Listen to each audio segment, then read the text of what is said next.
Hello, good morning. Thank you very much for attending this conference. I'm going to be looking at connected identity from the point of view of the citizen, of the individual, rather than corporate side. So very much relating to one of the questions before about the actual experience of EID. It's not going to be a technical viewpoint, it's rather a little bit more from the viewpoint of that user, non-technical, and looking at the trends. When I was asked to speak, I was thought very much about the phrase, the future's not what it used to be. And when you're talking and looking at something 20, 30, or 40 years in the future, you can be a little bit bolder with the way you think things are going to move. You can take some ideas and move them forward on. I think for 5 years, relatively speaking, whilst we're talking about there being lots of changes in the industry and the way we conduct business and connect electronically, the pace of change of fundamentals hasn't been so large. And from that point of view, this is really what I'm looking at, much more of the trends and evolution rather than revolution. So the first thing to talk about is mobile phones, mobile devices, smart devices, and looking at the endpoints. The endpoint of identity and usage of identity. And really, although we've seen the revolution from normal phones to smartphones, and I was trying to look on this slide that I'm presenting, actually the age of these phones, whether this was an old picture or not, I couldn't really tell. You know, the screens may be a bit bigger, the OS, the operating system may be a little bit different, but fundamentally for the end user, it's been pretty stable for a couple of years. Now, I believe the the smart device lifetime and cycle is around about 3 to 5 years. People changing their devices every 3 years, maybe a fundamental change taking a little bit longer. So for example, NFC, the time it's taken for NFC to actually have wide usage on the mobile has been a number of years, and one has to look at these sort of scales, and that's a very economic scale.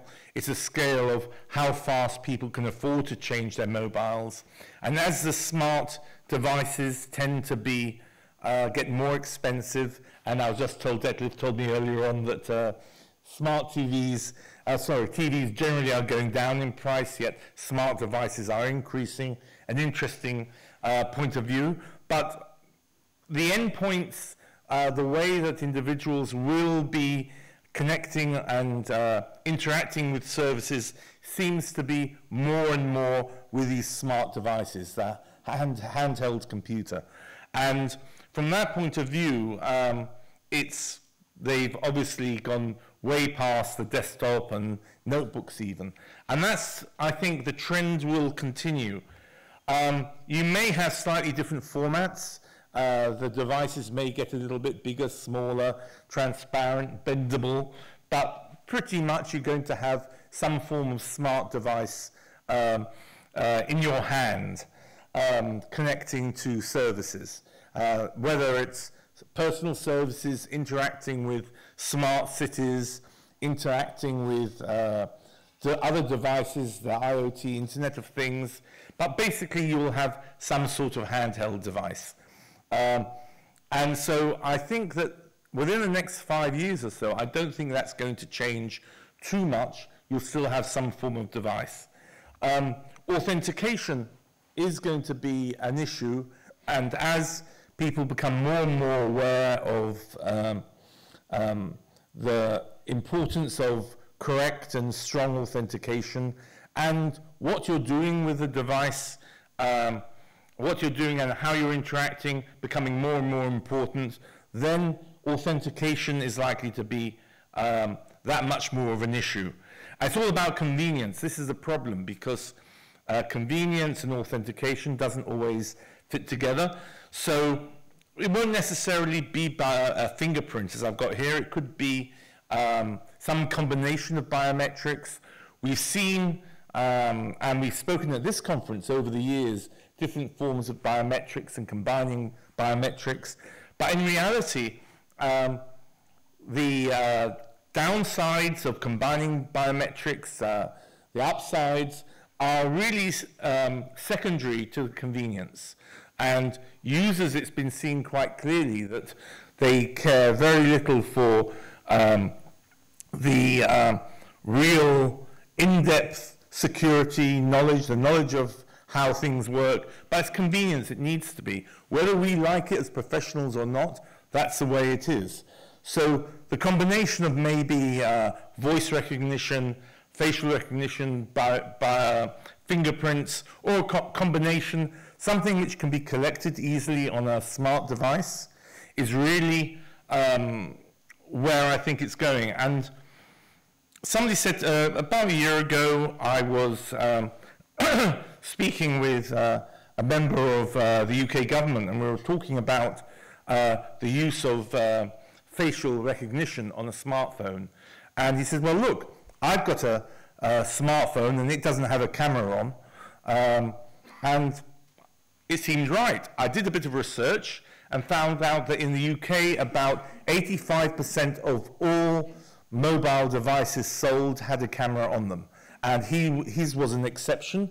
And I think that you'll find probably even more now that almost every smart device will have a camera on. Whether you stick a bit of sellotape over the top to disable it or not is something else. But you will have these devices. So biometrics, which can be collected from a smart device, will be the way of authentication. Whether the combination, the type of combination, will be dependent on the level of assurance you want and what sort of the importance of the application or the action that you're looking to take. Moving on a little bit from there to identity generally. At the moment, again, I was thinking about identification and identity, and islands of identity came to mind. It really much came from something many years ago. We were talking about islands of data and islands of information and islands of services. It's the same, except now with identity. The identity are islands. They're separated out, and it's very difficult. If you look at all the attempts in Europe around the Stalk initiatives to provide interoperability, those are the first steps to try and bridge these islands. But I wondered that things didn't really change very much. Still islands of identity, it's still the islands going on, the silos. But it's important from the point of view of economics, because as the applications get either more specific or more niche sometimes, application services, then you want to increase your market size. There's limited market within your own geography, within your own little trust environment. So you want to expand out. There are things like extending the trust chain due to the supply chain is expanding all the time. You have all sorts of issues like this which mean that you can't have your small identity ecosystem by itself. You need to expand it out into a much larger environment, domain. And this is very much where Europe will be going. As I said, Stalk 2 has started now trying to put together all the mechanisms for cross-border interoperability. But there are other projects as well that the European Commission have started to implement and started to do the research in. For example, Future ID is one project which is just finishing off now and starting moving into a more deployed step, I think, is where you're looking at federation, identity federation, and starting making it a much more organic and more successful environment than what we've seen at the moment. Everybody touted identity federation as being a great answer. You know, you have do it once and then just reuse the contracts and all the rest. It doesn't work like that. In real life, I don't want to use, have the same governance for buying a canteen services or supplying canteen services in my company as, let's say, buying an aircraft engine. So there'll be different contracts, different ways, different levels of assurance, different liabilities, and there will be a way, there will be, especially within Future ID, showing where you can actually choose the path, the trust path between the user and the service, depending on liability, depending on contract, depending on levels of assurance and trust. And that will grow more and more and will become much more pushed down to the user, who will have most of it, of course, done for them automatically. But there will be opportunities to decide a lot more as to how you want to interact. So, for example, in the case of Future ID, again, you have a choice of which hubs to use. Each hub would have a different liability model, perhaps, a different LOAs requirement, etc.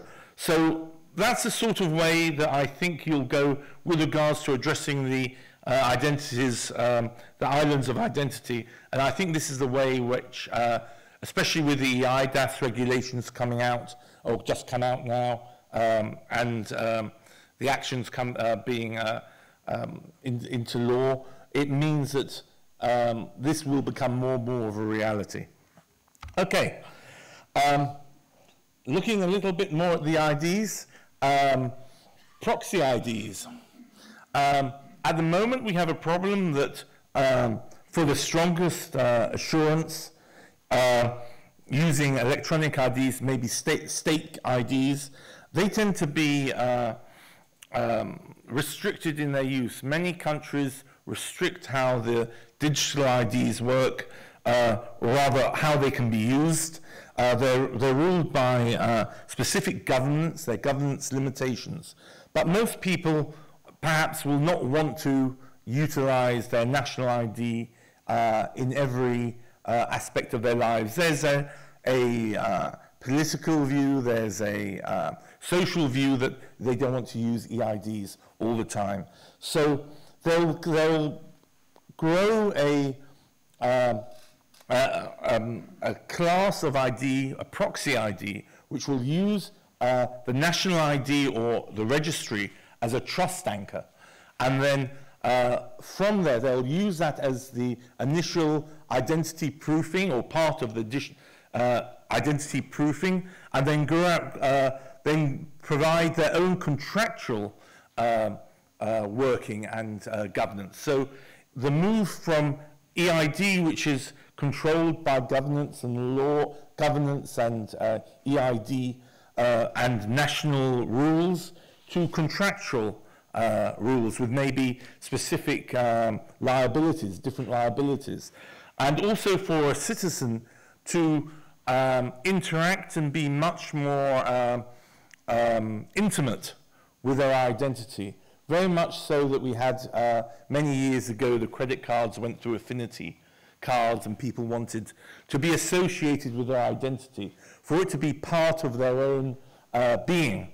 So the same with EIDs, how you want to actually assert your attributes, the features of your identity. In this case, my friend here, Mr. A. Minion, has chosen McDonald's, a fictitious identity provision from McDonald's. And he's either got a smart card with the McDonald's logo on, or more importantly, a mobile device, which is using only with one bit of functionality, which is asserting his age, over 18. So there's a single attribute for his ID, which is going to be, I'm over 18, and here it is. So this is one movement towards it, and you may have additional EIDs, additional identities, depending on context. And obviously from context means risk. So, for example, you may choose to have a bank-related EID, a bank-related identity, which is again tied to the registration, the registry of the in the country you are, or in your EID itself, which is used for finance, for example, with a different set of a different set of rules, different liabilities, and it will be contractual based. So it's much easier to actually come to an agreement between the user and the company. A lot of users, of course, won't look at the contracts because it's, let's just say I want to work with a bank and I'll use this particular ID. One of these things coming up now, that blurring with banks. I saw yesterday that there was an announcement from the European Banking Association that my bank is going to be starting identity authentication. And they're looking at using the bank account and your trusted bank portal that you're using already as the management tool for managing your authentication and also attribute provision. So here you can see there's this merger and looking at, well, I'm going to use a bank for my bank EID for my financial transactions. So, for example, you've got this already in the Scandinavia, doing that already. Happens to be a Scandinavian bank, an old one. I might choose another identity for online purchases. And again, all of these potentially can be linked to the strong identity originally, which is your national EID or whatever the accepted, in the words in Europe, notifiable EID that is available. So in Europe, you have the concept of a notifiable EID, an EID that is trusted by the government and therefore can be trusted in the simplest form, trusted at the same assurance level in other countries in the EU as well. So it's very much a context choice, and the ID itself, because it's contextual, will have issues. We'll be looking at things like levels of assurance and liabilities and all the rest. And you can only do that if you've got a single national ID. You can't have that flexibility. People want that flexibility. I think it will move in the next 5 years, much more of a trend towards that. And then if you tie that in with the federation, much more flexible and more organic federation, identity federation, you'll see that those two mix and match quite well. There's something that's just come up recently that we've talked about, but is that we've seen a lot and in the news recently, and that's EIDs for individuals that aren't on the national registry, for stateless individuals, for people that have very few identity proofing documents or collateral. So, for example, a refugee coming into Europe is a very topical example. There needs to be some way of identifying individuals. You can't give them a national ID citizenship with an EID immediately. There are things like residence EIDs, but there will be there will be some low assurance IDs, because basically somebody comes into Europe or somebody comes into a country with no collateral documents at all, no way of proving his identity, either because he genuinely hasn't got any, or doesn't choose to bring with him a strong identity from the country that he's come from. From that point of view, there will be there is a need, and a recognized need, for an identity that can assert a low level of assurance, but at least will provide you're a one-off. Very much like in other countries, in India, for example, where the biometric was originally, the EID was originally designed to say, well, we don't really know who you are or can prove who you are, but we know that there's one of you. And that's exactly that. And that is the way that we're looking at the moment, and this will be one of the big challenges ahead, to try and mix this with the environment and the domain of the trusted IDs at the moment with higher LOAs. Which brings me on to something called step-up levels of assurance. So imagine a world, it's not very far off, well, look at the world where you have people with high levels of assurance documents, credentials, you have medium levels of assurance, you have very low levels of assurance, where you know that you're an individual and that's it, without identity. And you're now looking, or rather not without identity, without a name, say, because identity is somewhat different. But you've got, okay, you've got different levels of assurance, and you want somebody with a low level of assurance wants to interact with the government, become a citizen, whatever. So there's something that's looked up very much now called step-up trust, where you're actually stepping up your levels of assurance. You're at level 1 or 1.5, say, and you want to go to 2, 2.5. So from that initial identity to move that up and move that level of assurance up, you want to provide additional information. Now, you may want to say, if you're living in a country for a year already, you'll have established some track record, some documents, some reputation that you then want to assert. And that will actually allow you, maybe temporarily or maybe permanently, to increase your LOA, your level of assurance, from, say, 1.5 to, say, 2.5, so that you can make a particular transaction. And once you step up, then you can have a new EID with a high level of assurance, and gradually bring the individuals that come in with low levels of assurance up to higher levels. You see, it's not only refugees that we were talking about now. If you look at students, for example, they travel around, they tend to live in student accommodation for a short time, then move on to another place. They don't have utility bills, they don't have any of the things that we use to build a substantial, high assurance identity.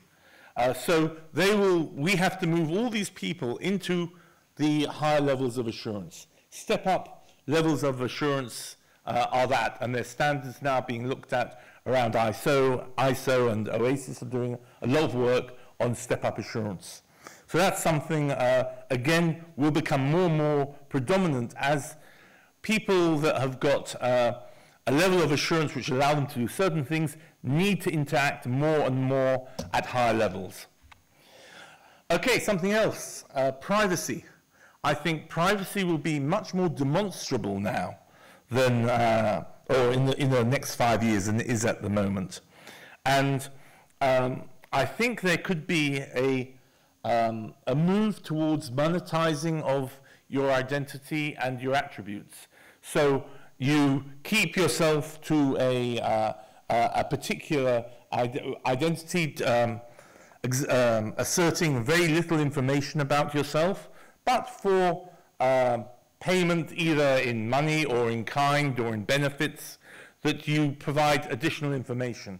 And this is commonly known and talked about for a long time, but I think over the next 5 years, this will move more and more, and actually the monetization of trust and demonstrating that not only do you have privacy, but that's the first step. You demonstrate that you've got privacy, and then you can then actually monetize that and make it of value. I think that's going to happen very much more. So rather than being one of a crowd, you'll actually be able to take that mask off. I was trying to find an identical slide with the people with their faces off, their masks off, but there wasn't one, so I apologize for that. So that's another move that we'll see over the next 5 years. One of the problems with connected identity is what Donna was talking earlier on, with regards to resilience and critical infrastructure. Great to have a connected identity, no good if you haven't got any power or any communications. Had that problem in the States. First responder credentials had a look around towards that. There were devices and methods around that. But what's not really good is that you want to assert your identity, a connected identity, and you're sitting in a place where there's no communications, or in a container, or in a blackout situation. And however we go more and more towards connected identities, it makes us more fragile. And we need to maintain a resilience and look at how that resilience can be maintained. Otherwise, there will always be the issue that you fall back to your government EID, which is a card, that old normal card that you've got your name and picture printed on the outside. So from that point of view, this is a big area that we're going to need to deal with and will be dealt with over the next 5 years, because it's well known and everybody's recognizing that. Okay, I can't do a presentation without talking about the Internet of Things. I'm not going to talk much about it, but the Internet of Things is really, I don't see it too different to regular identity in a way, because you have much greater scale. It's actually although it's a greater scale, it's a subset of normal identity. It's delegated control of identity. So I own my car. I own my heating system at home, and I want to control it, and I want to exert my control over that. So it has an identity. It may communicate with a central server doing something, smart cities as well. But what I want to do is I want to control that other identity. I want to control the attributes and the identity and the uses of the identity of my car. So, for example, I may have a brand new Mercedes-Benz with 15 communication links between the car and the central servers. What I don't want to do is, or I don't want to be in 10 years' time when I can't afford to have it serviced at Mercedes, I don't want all the information to go to Mercedes. I want it to go to my local garage. I want the tire information to go to my local tire provider. Or I've got 2 cars, I want them serviced at the same place. So the telematics from the vehicle, I want to control where they go. So that's like delegated identity. So identity is actually, the use of that identity is delegated to me, so I control that. It'll be an independent individual identity, 15 identities in my Mercedes car or whatever, but I want to control it. So I think that this will be an extension and can be an extension of our existing federation systems and identity systems as well. But it's got to be talked about. I'm not talking much more because that will be covered later on today. So I wanted to mention that as well. EID, why is it going to be successful? Why will it get more and more successful? And the reason is marketplace. The more you can do with your identity, connected identity, the more it will be used, and the more successful it will be, and in the circle it will be used more and more and more. So at the moment we see the trends of very large systems, government systems, utilizing identity, large services. They will scale down to smaller, discrete services which are easy to construct, easy to utilize. For example, a company may want to utilize an EID to let you use their garbage trash facility in Belgium, for example. Little application that lets you sit, nothing terrible, that lets you see where you live. You can use this facility, this service. So there will be a marketplace of services that will be available that you can pick and choose, easy to construct, easy to utilize. Again, you can't do that with government systems because they will have their restrictions and governance and all the rest. So proxy IDs will make this, enable this to happen more easily. One other thing, last thing, the measurement of success of a connected identity. How do you measure the success? How do you know it's actually going to work? And in fact, when a citizen, when a user says, thank you for my EID, when they say thank you for my EID, that will be the goal, and we'll know that then it's successful. Now, that's great for politics as well, because if you're a politician and you've instituted a particular ID regime or a particular governance or system that allows you to use EIDs properly, if you're thanked by the citizens, that's good. It helps you get voted in again. So that's about it. And thank you very much for your attention, for some muses. And if there are any questions, please. I know I'm running a minute late. Many thanks, John. I think one question, we have not many time because we run a little bit out of the time window.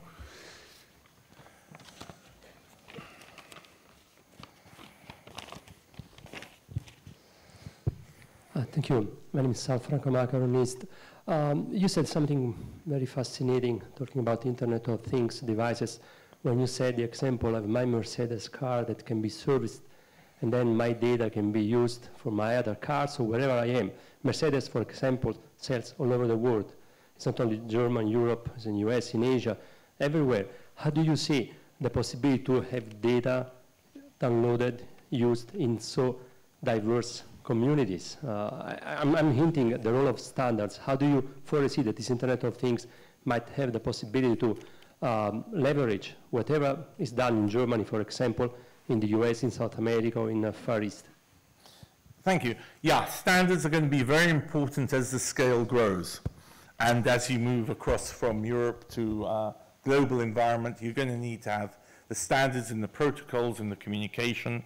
And depending on how IoT works and how it's actually implemented, you can have the devices speaking to the manufacturer's servers, and then you can have the manufacturer's servers communicating, or personally, something I prefer, where you have a digital assistant or individuals have their own portal or environment where they can choose either automatically if it's if they don't really want to get involved in it, or if you're a little bit more into how things work and you're a bit more careful, you can choose where you want your data to go, and that's controlled locally, and then the information goes to the manufacturers. Maybe, for example, take a home environmental control system.